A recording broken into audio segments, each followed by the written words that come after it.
Good morning, students. Today in Art 202, Introduction to Visual Arts, the lecture will focus on the first half of your final exam.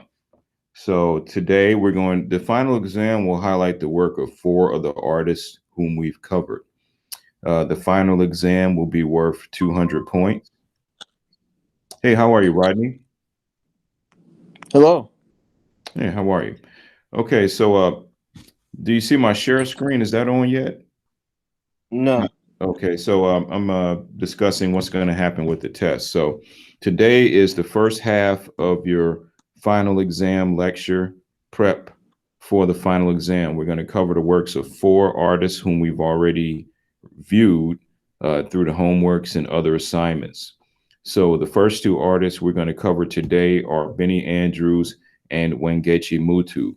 Today we're going to look at a few details of their biographies that will be included on the test, as well as selected works you will be expected to identify on the test. So I'm going to put up my presentation screen.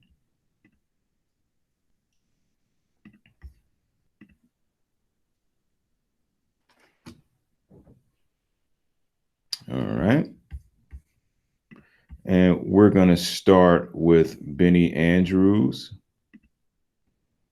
All right. Let me get to his bio. Here we go. Here we go. All right. Okay. Artist information. So this is only going to be available if you view this lecture.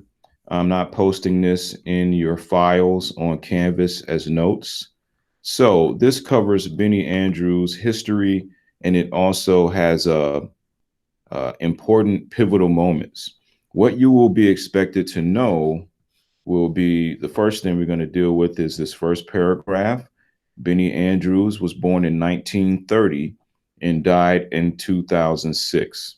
He was born the youngest of 10 children to George and Viola Andrews in Plainview, Georgia, a rural farming community near Madison.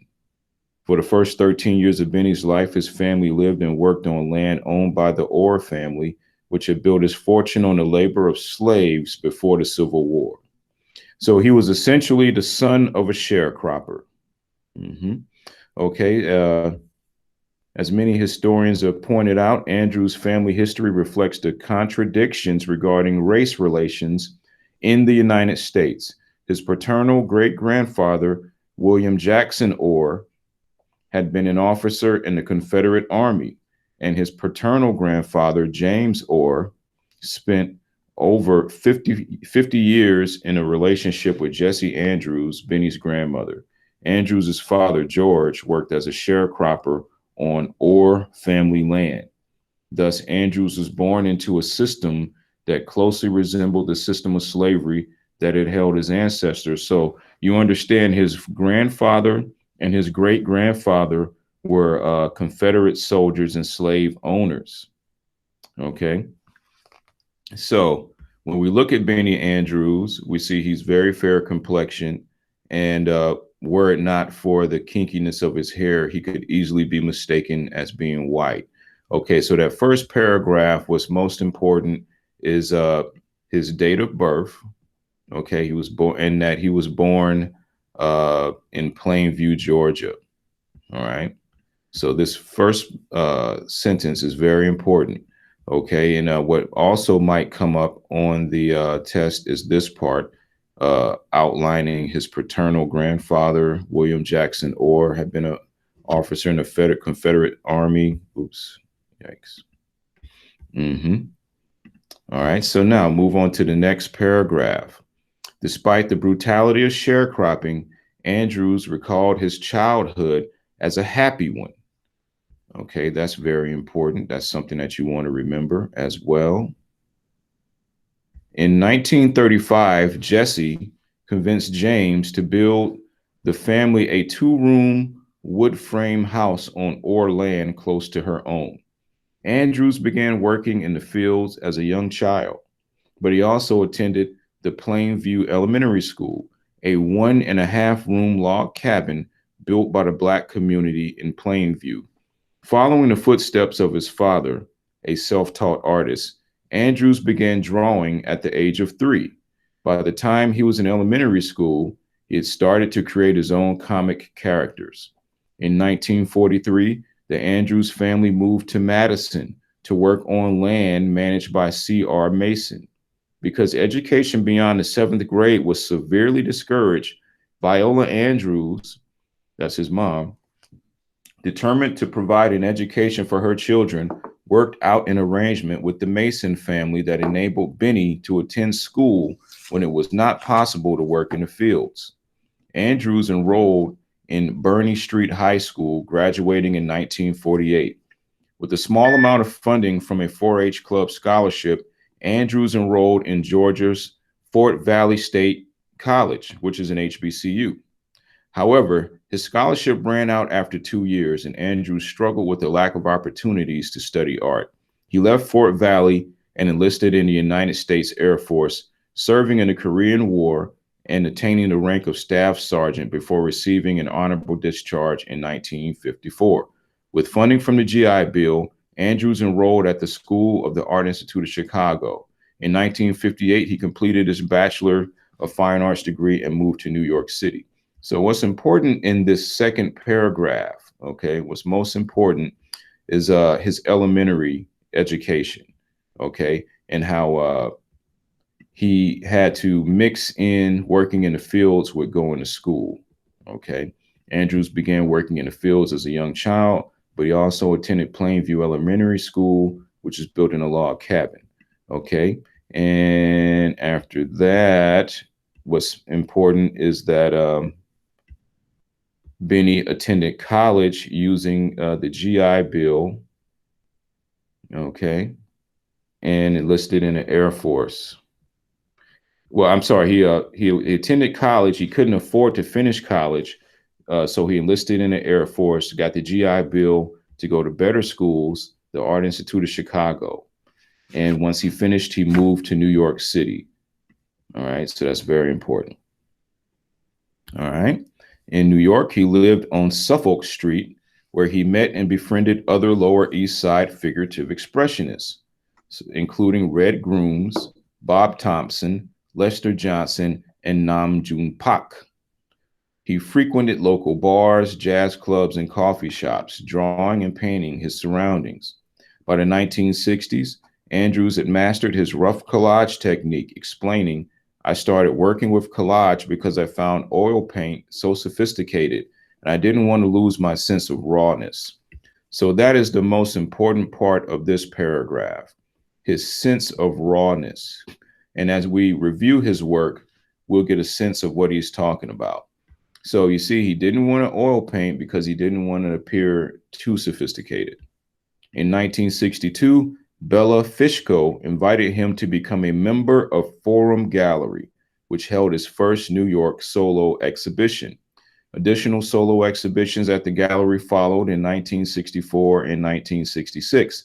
In 1965, with funding from a John Hay Whitney Fellowship, Andrews traveled home to Georgia and began working on his autobiographical series. In 1966, Andrews was featured in an exhibition with fellow figurative painter Alice Neal at the County Cullen Regional Branch of the New York Public Library in Harlem. Excuse me. Both activists concerned with inequality and injustice, they formed a close and lifelong friendship. They also painted portraits of each other. In 1972, Neal completed Benny and Mary Ellen Andrews, which is currently in a collection of the Museum of Modern Art, and Andrews painted his portrait of Alice Neal in 1985. So what's most important in this is his associations when he moved to New York. In New York, Andrews lived on Suffolk Street, where he met and befriended other Lower East Side figurative expressionists, Red Grooms, Bob Thompson, Lester Johnson, and Nam June Pak. Nam June Pak is a Korean artist who is world famous based on his introduction of electronics and lights to his work. A lot of these other artists maintained some level of notoriety, but Nam June Pak had international notoriety. So it's very important who he was associating with, okay? And what's also very important is in 1965, with funding from a John Hay Whitney Fellowship, Andrews traveled home to Georgia and began working on his autobiographical series. So the series he made when he went home was very, very significant. Okay, let's go. In 1970, Andrews began working on the Bicentennial series as a response to the national celebrations planned for the bicentennial of the Declaration of Independence. Skeptical of the national mood of celebration and nostalgia, Andrews worried about whether the voices of contemporary African Americans would be included as part of the planning. He also feared that Black Americans would be omitted from the official forms of national remembrance, or conversely, that they would be included, but that the considerable contributions of African Americans to U.S. history would be defined exclusively in terms of slavery. In his journal, Andrews described this project as a Black artist's expression of how he portrays his dreams, experiences, and hopes, along with the despair, anger, and depression to so many other Americans' actions. The Studio Museum in Harlem presented the first completed works of the Bicentennial series in 1971. In 1975, the High Museum of Art in Atlanta presented four sub-series from the Bicentennial series. The exhibition traveled to the Herbert F. Johnson Museum, Cornell University in Ithaca, New York, and the National Center of Afro-American Artists in Boston. In 2016-17, Michael Rosenfeld Gallery presented Benny Andrews the Bicentennial series, which included the paintings and drawings for the six individual sub-series that make up the whole body of work: Symbols, Trash, Circle, Sexism, War, and Utopia. So what's most important in this paragraph is the anything regarding the Bicentennial series and its preparations for it. Now, it's interesting right here. Skeptical of the national mood of celebration and nostalgia, Andrews worried about whether the voices of contemporary African Americans would be included as part of the planning. This is very similar. One could draw a comparison to Ice Cube in this recent election and his contract with Black America, which he injected into the discussion as a way to ensure there would be some Black people involved in a Black agenda, regardless of the party that wins. So I found that to be very interesting. As artists and activists, your artistry and activism meet at a certain point, and we find ourselves recycling ideas and points of view over and over again. Okay, all right, so we got a couple more paragraphs to go. Okay, a self-described people's painter. Andrews focused on figurative social commentary depicting the struggles, atrocities, and everyday occurrences in the world. His co-founding in 1969 of the Rhino Horn Group, along with Jay Milder, Peter Pasantino, Nicholas Sparakis, Peter Dean, Michael Furbach, and Bill Barrell, Lionel Gongora, and Ken Bowman affirmed his commitment to figural work, even as various abstract movements gained ascendancy.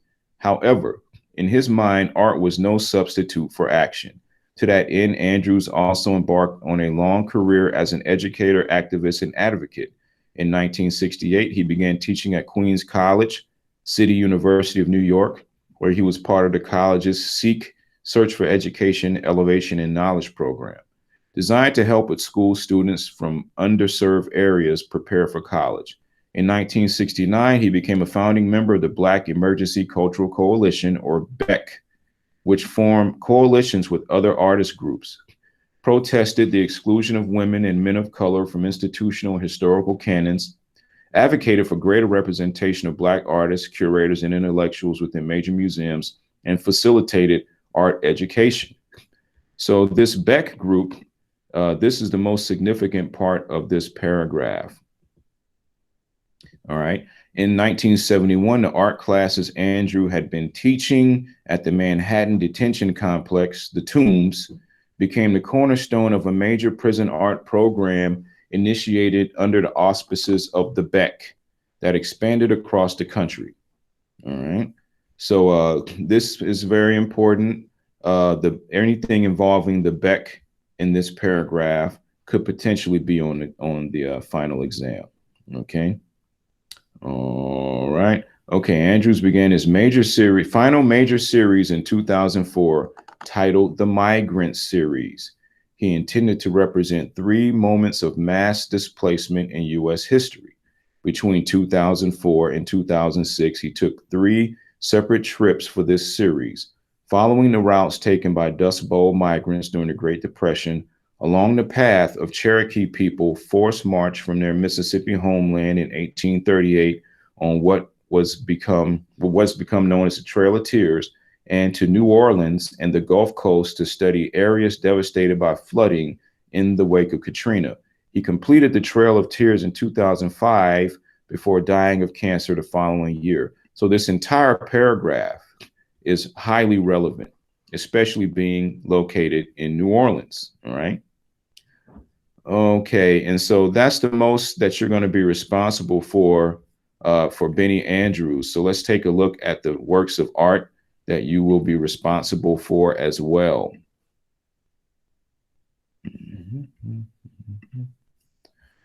Okay, can you still see my screen? Yes. Okay. All right.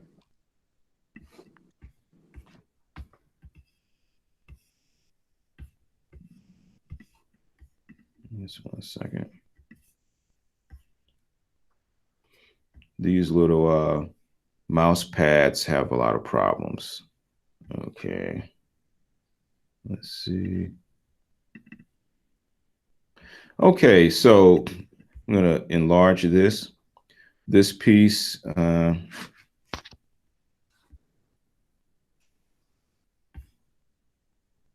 going to make it a little bigger for you.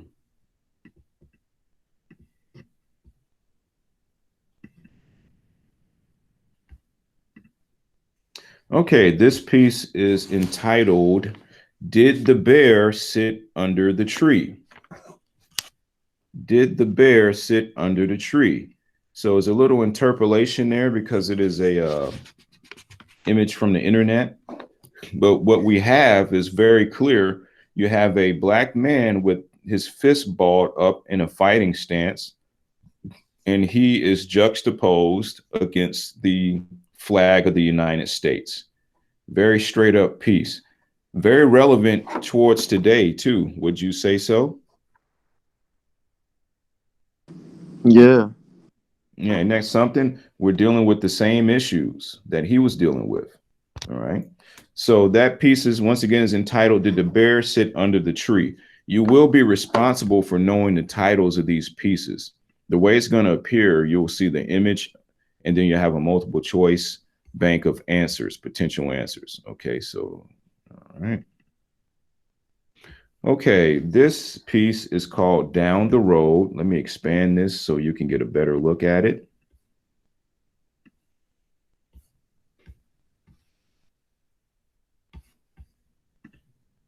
Down the Road. Okay, so in it, this piece is very significant. This has all the classic elements.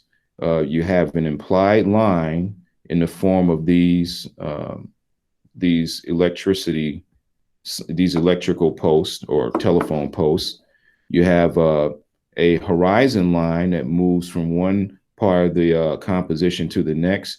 You have a single point perspective with a vanishing point right here that the rooftops of the homes adheres to, as well as the power poles and the fence line of the sharecropping shacks.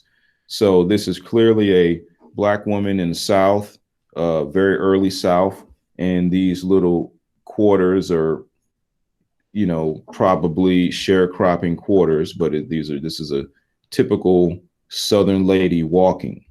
Okay, so down the road, which should be very easy to identify on the test. You have a figure walking, there's a shadow, and there's a road.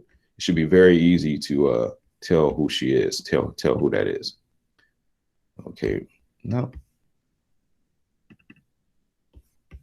That's the next artist. Okay, this piece is entitled "The Cop."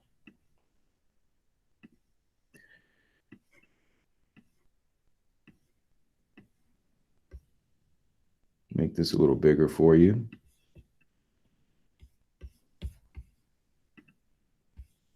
Yes, the cop.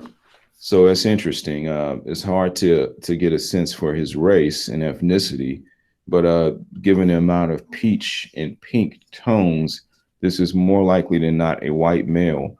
But this is an example. These elements are painted, but they're also collaged in. So this is what he meant by the rough collage technique that he started. But this piece, once again, the title is self-explanatory. It's called "The Cop."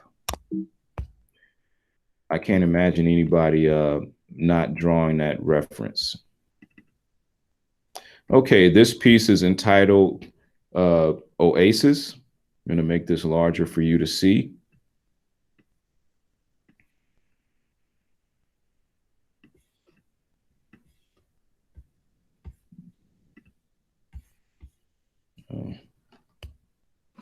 See if I make this a little bigger. There we go, Oasis.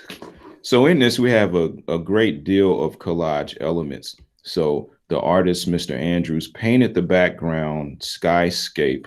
But if you look closely, all of these plant-like media, as well as elements of the animals, have been collaged in. And so his rough collage technique is very effective in telling stories, and the way he abstracts the shapes and elongates and emphasizes and de-emphasizes things and enhances it. But he also, being a classically trained artist, he's able to put together these complex scenes, and his usage of shadow is one of his most endearing elements. Okay, so this is the Oasis. All right, I think we have one more. Here we go.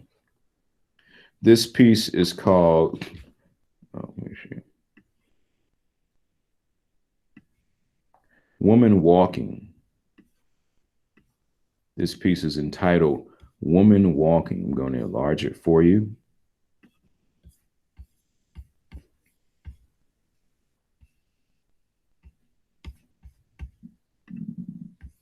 Woman Walking. And if you look at all of these shadow areas, this is wrinkled collage media. And he really liked to maintain the texture, because it's not just a wrinkle, it's actually a part of the textural build of the subject. So anytime Andrews would deal with the fabric that people would wear, that'd be a wonderful opportunity for him to introduce collage media for texture. Same goes with the hair. So this piece is called Woman Walking. I think that's all of the Andrews pieces for this. Yeah. So those are the Benny Andrews pieces you'll be responsible for the final exam. The first one was, did the bear sit under the tree? You have the cop, you have Oasis, you have Woman Walking, and you have Down the Road. All right, so now we're going to continue with the lecture part, and we're going to focus on Wangechi Mutu. There's not as much material we're going to have to read about her. She's still a relatively new artist, even though she's 47 years old, or 47 or 48. She's still considered a new artist. Okay, so let's take a look at her bio, which we'll be responsible for. Okay. Wangechi Mutu observes females carry the marks, language, and nuances of their culture more than the male. Anything that is desired or despised is always placed on the female body. Piecing together magazine imagery with painted surfaces and found materials, Mutu's collages explore the split nature of cultural identity, referencing colonial history, fashion, and contemporary African politics. In adult female sexual organs, Mutu uses a Victorian medical diagram as a base. an archetype of biased anthropology and sexual repression. The head is a caricatured mask made of packing tape. Its material makes reference to bandages, migration, and cheap quick fix solutions.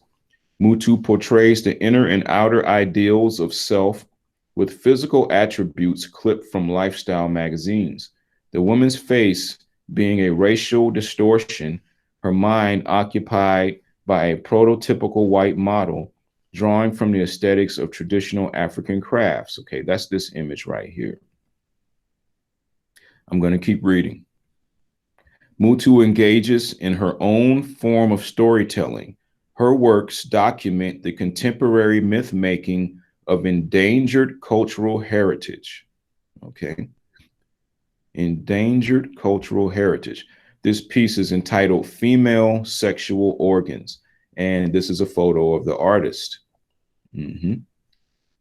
So it's very interesting how she tells this story using these collage materials. She too is a collage artist, just like Benny Andrews. So she used packing tape. We zoom in a little bit, we can get a sense of the packing tape. It's like the brown post office tape. Fur, collage on found medical illustration board. Okay, that's in the backdrop. Okay, so yeah, that's Wengechi Mutu. So what you're going to be responsible for knowing about this piece is that according to the artist, females carry the marks, language, and nuances of their culture more than the male. Okay, that's her opinion, but we need to know that for the quiz. All right, and okay, and in adult female sexual organs, the name of the piece. Mutu uses a Victorian medical diagram as a base, an archetype of biased anthropology and sexual repression. The head is a caricatured mask made of packing tape. Its material makes reference to bandages, migration, and quick fix solutions. Okay, that's what you will be responsible for knowing. Very important. All right, so from here, we're going to look at some selected works from her, but this is the first work you'll be responsible for knowing: female sexual organs. All right, so we're going to revert back to here. All right. This piece is entitled Second Born. I'm going to enlarge this for you.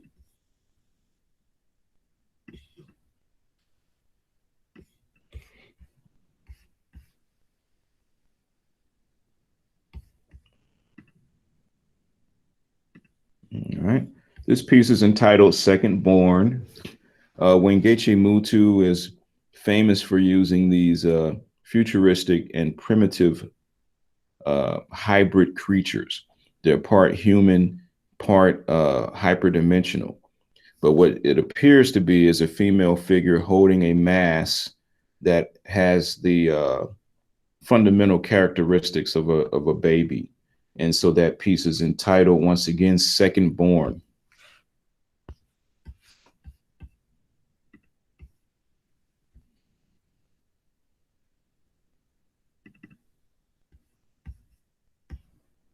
Okay, let me make this one a little bigger.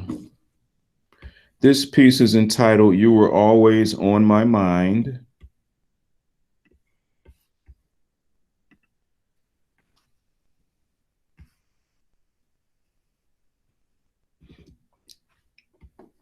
So we have a collage face with a painted body with collage elements introduced throughout. Her work tends to have a very mysterious air to it. But once again, this is entitled You Were Always on My Mind. All right.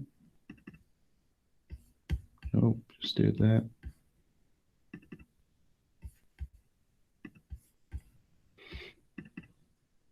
Here we go. All right, this next piece is called My Strength Lies. I'm gonna enlarge this for you.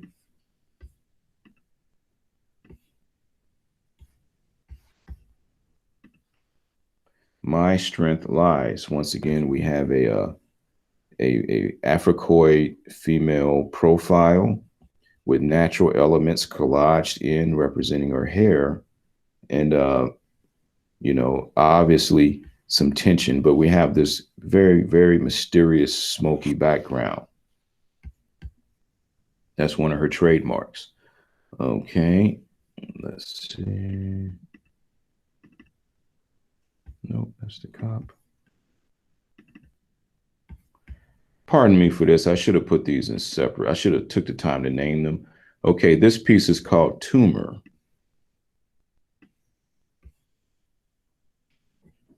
I'm gonna enlarge this for you. Tumor. Uh, this is it still has a very, very veiled facial elements. Like this looks like the front, I mean the side view or profile of a face, but this is a has a very sick connotation. The tumor piece, and I think we have one more after this, and you should recognize this. Nope.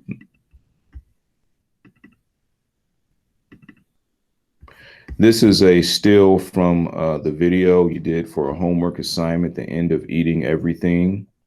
And those are the, see, You Were Always on My Mind, Second Born, My Strength Lies. We have one more piece, I believe, that we need to know for the test. Yes, this piece is called The End of Carrying It All. Once again, this piece is entitled The End of Carrying It All.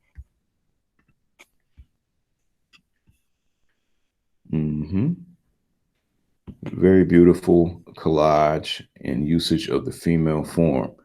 Okay, so this concludes the first half of our review for our final exam.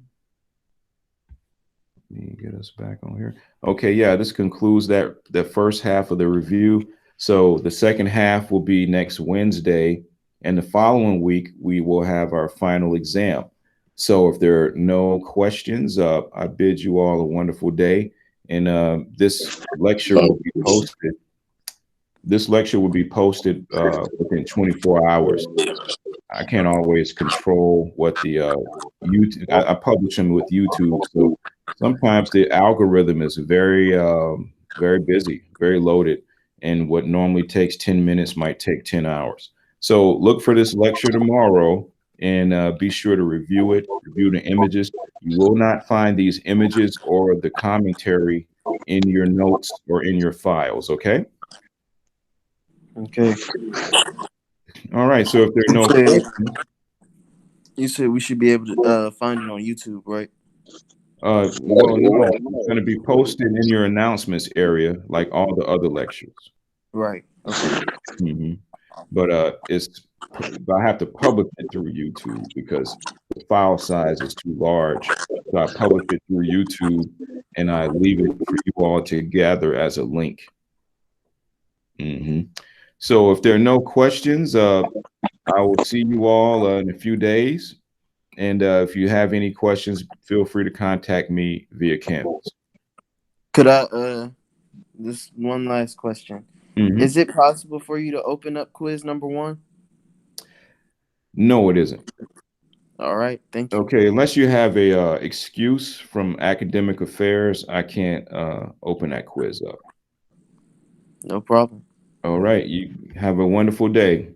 You do the same. All righty.